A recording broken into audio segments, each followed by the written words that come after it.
Hello friends, I am Chevee. Welcome to my shed. How are you doing today? How's life in your world? How's things where you are? It is rainy and wet here, and supposed to have soccer practice tonight, so I'm trying to knock this video out and get it out of the way because I'm anticipating it'll be canceled, but as we discussed yesterday, I don't deal well with schedule changes, so I'm going to go ahead and do the show now so that if soccer does happen, then I won't have to be rushing around tonight trying to record a video and editing it and uploading it.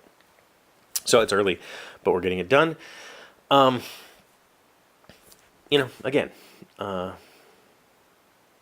things change and I have to learn how to adapt.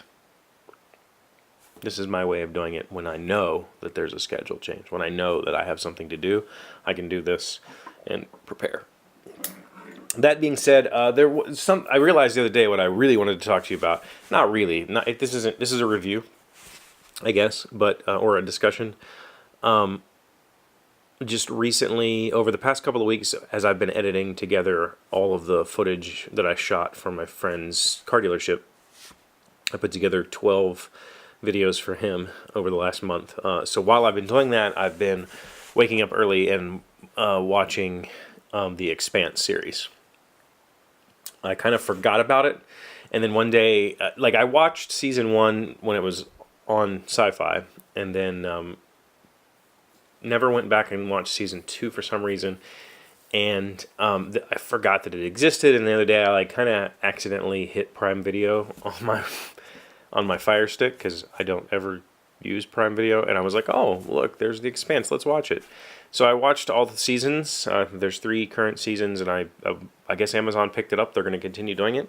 And so I wanted to talk about it because I have read the books. I have read up to book 3. I think I finished book 3. I'm not positive, but I definitely went beyond where the show ended a little bit. So that, I don't know if that's book 4. I don't remember. Somebody let me know. But so the Expanse series, I thought the TV show version was really interesting and fun. And I was kind of surprised to see that Amazon picked it up, because if you don't know the story is, it begins as sort of a detective gumshoe kind of story that turns into an interplanetary catastrophe of a, alien nature. This at some point in the past, where we come to find out later it's billions of years ago, this civilization created this proto-molecule, and it found its way into our solar system, and we had scientists discover it, and it kind of got loose. And when it got loose, it ended up on Saturn and turned Saturn into this base and created this essentially Stargate. And by the end, we end up going through this Stargate to find a central core that has like 1,300 other Stargates. So there's just gates open to all of these other systems suddenly. So humanity has access to all of that. And then I think that's the first 3 books, and then I think there's like 7 or 8 books or something in this series. Then it goes on to kind of...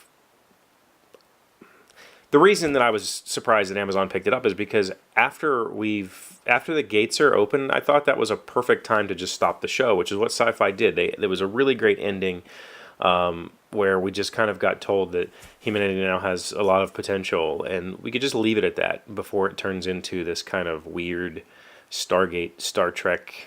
It's just not as good, and I think that's the reason why I never finished reading the books. And so I wanted to have this discussion because maybe I should go back and read the books. But I really loved, in both the book series and the television show, I really loved the near future setting, the idea that we have a way to travel across space in a somewhat timely manner, but communications are still at light speed, and so there's lots of message delays, and so we have communicators, but they, we basically record voicemails and send them to each other because there is no live communication because of the delay.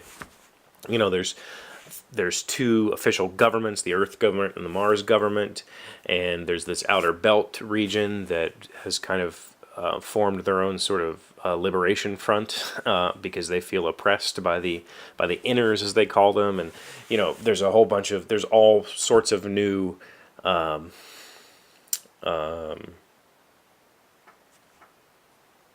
profiling groups. I don't want to say racial groups, because they kind of treat it that way in the books, like Martians are Martians, and ooh, you're a Martian or whatever, and oh, you're an Earther, and you take everything for granted. But it's more like, the Belters don't have gravity, and they rely on the inner planets for oxygen and water and food because they don't have a whole lot of resources, and they're mining helium and whatever else to send back to the inner planets. And so there's, factions, I guess would be the word. And faction biases and slang and slurs for those sorts of things. And I really, really loved the world. And I really loved the mystery of the alien entity that ends up kind of destroying a few bases, and then Saturn and that sort of stuff. And once they get into the core and the weird stuff that happens in there, I enjoyed it up to that point. But after that, it just becomes, I don't know, exploitation. I'm not sure. Again, because I haven't read much beyond that. But I'm willing to give it a shot. If anybody out there has read Beyond the Gate, I think the book, is that Abaddon's Gate or something like that? I forget the book that's after that.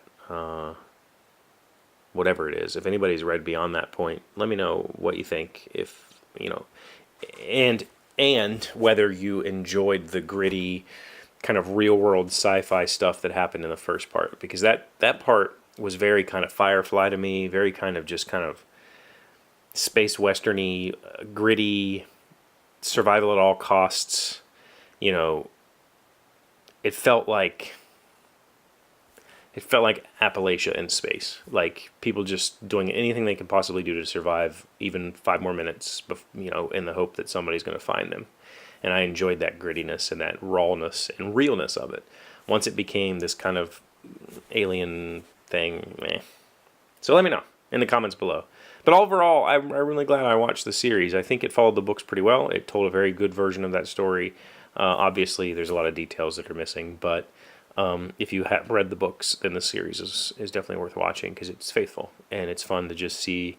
I always enjoy seeing worlds that I've only ever seen inside my head.